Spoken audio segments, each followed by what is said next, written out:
Okay, so I got the carrots sliced and I put in about half full. I've got 1 cup of water down in the bottom, and we're going to bring it up to temperature and leave it there for 5 minutes, and then we're going to cool it under running water.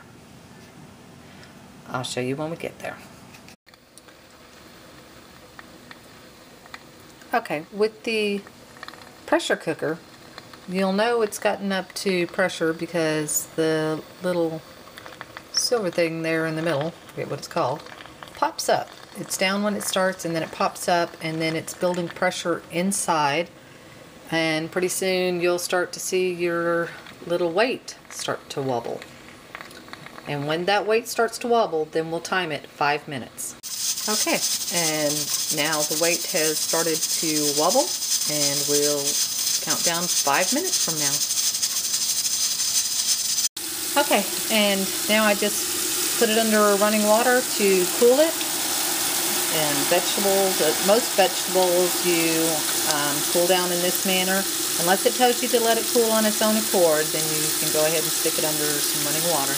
And you heard it depressurize, and at that point then you can pull off the weight. You can hear it still. And you'll see it has depressurized because the little silver thing there dropped. Okay, so, and there we go.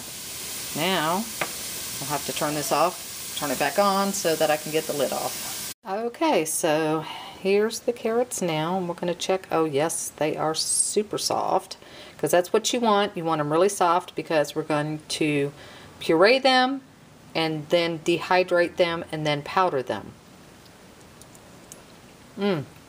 They're so super sweet. They're awesome carrots. Okay. I'm going to drain off the excess water and start the next batch. And while I'm got the next batch cooking, we'll go ahead and get this batch started pureeing.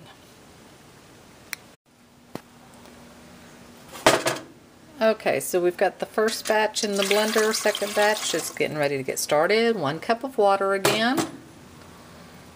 And then we're going to put all the rest of those carrots in for 5 minutes, just like we did the other ones. And these are the ones that are already cooked. And you know, if you don't have a blender, or if you just don't want to mess your blender up, don't worry about it, because these are so soft, really, I could have done them with a fork.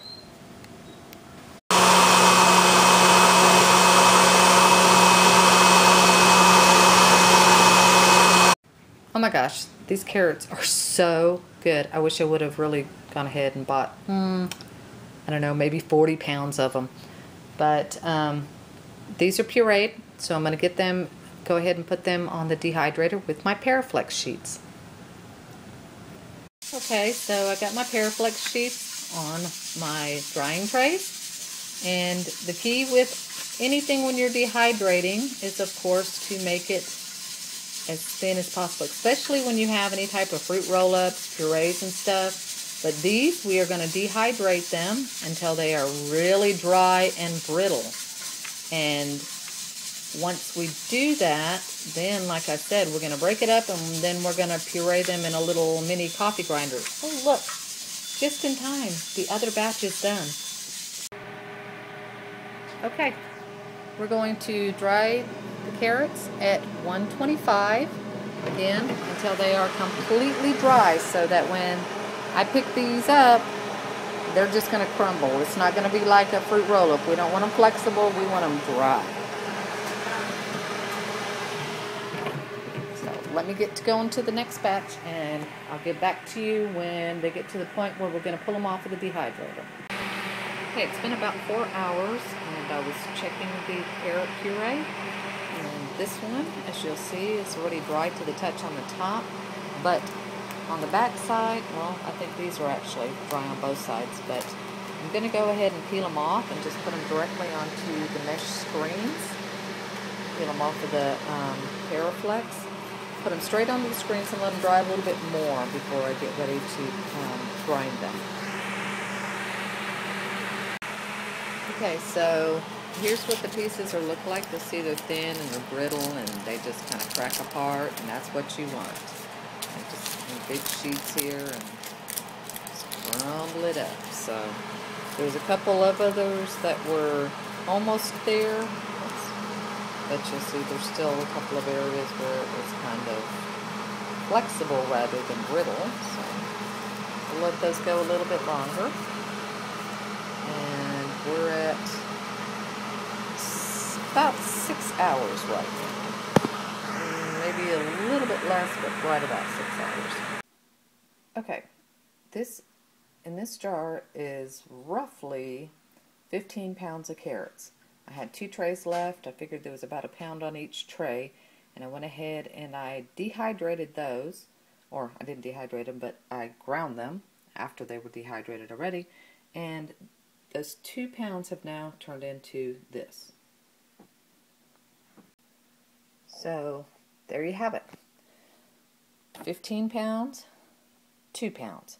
Now I'm going to take the rest of these and I'm going to powder them down. And it's real easy to do.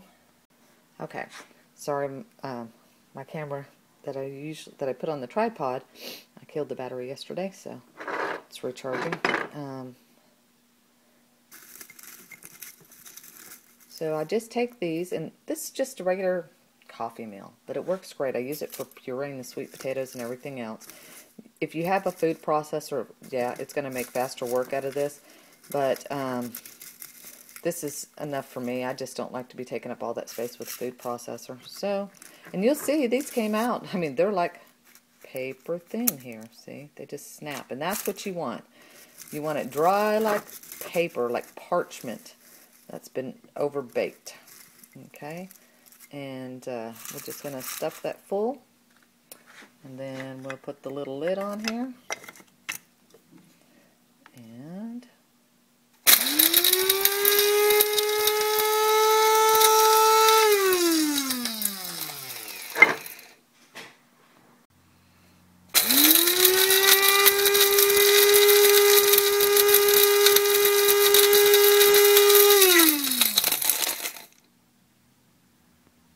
okay, now what we just put in there has now turned into that. And every now and then you might find a little hard, bigger piece in there. Not to worry unless it's really huge. If it's just a little knot-like, go ahead and leave it like it is. It'll still rehydrate nice and smooth because these were pureed carrots, so it'll be fine. So there you go, you see. And I'll get them all done up, and then we'll see how much, if it fills the jar or if it takes more than a jar. Let's take some bets on that one, huh? I'm not sure if I just misspoke if I said that that was 17 pounds of carrots. That was not actually 17 pounds of carrots. That was 7 to 8 pounds of carrots. I think it was closer to 8 because I did the canned carrots yesterday too. So the color just turned out beautiful.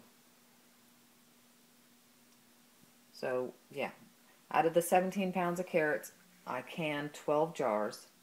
And I think I used about 6 pounds for that, roughly, because it came in 2 5-pound bags, and then I had an additional couple of bags. So yeah, that would be about right.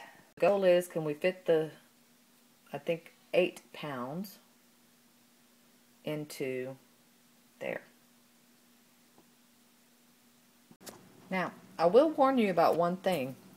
When they're in the sheets like this, you have to watch your family. You can actually leave them like this, break them up into a little bit smaller pieces, and they will eat them like snacks.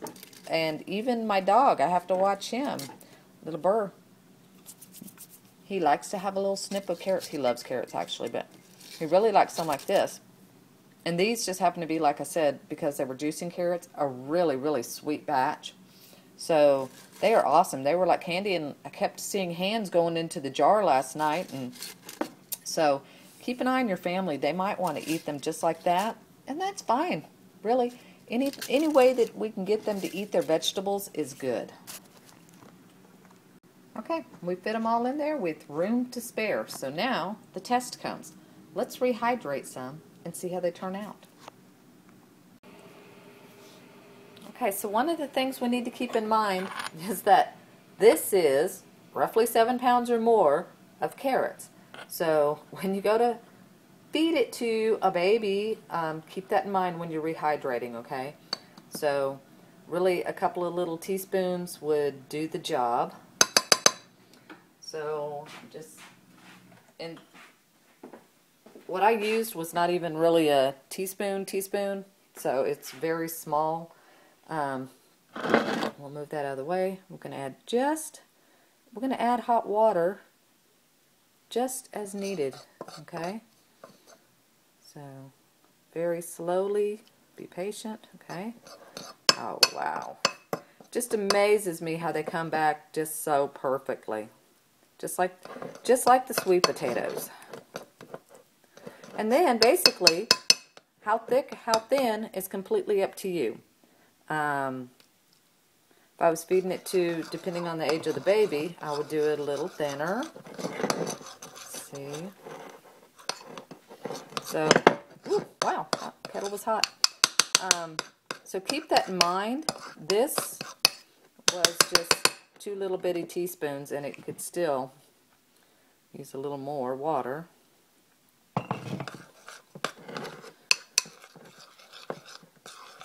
Yeah. So keep that in mind when you go to feed a little one, so we don't overstuff the little ones. But again, great way. I mean, can you think of a better way to store 7 pounds of carrots in your pantry and take up almost no space, no refrigeration required? So keep that in mind next time you see a great sale. Homesteading on the cheap. You can do it. Anybody can. Something to keep in mind when you're making these powdered carrots, they're not just for baby food. They are also great for soufflés, for cakes, for just all kinds of things. So think outside of the box when you're dehydrating any type of vegetable for alternate uses on what you can do with it. Like I said, we just happen to have a baby that's, well, we don't, but our daughter has a baby that's coming into the age to start eating baby food. So I thought, well, we'll get a jump on that, and I'll start dehydrating up some baby food for them, because it just makes it a lot easier when they can just add water. But anyway, just think outside the box and try to use it in different ways, and then share with another person that is new to it.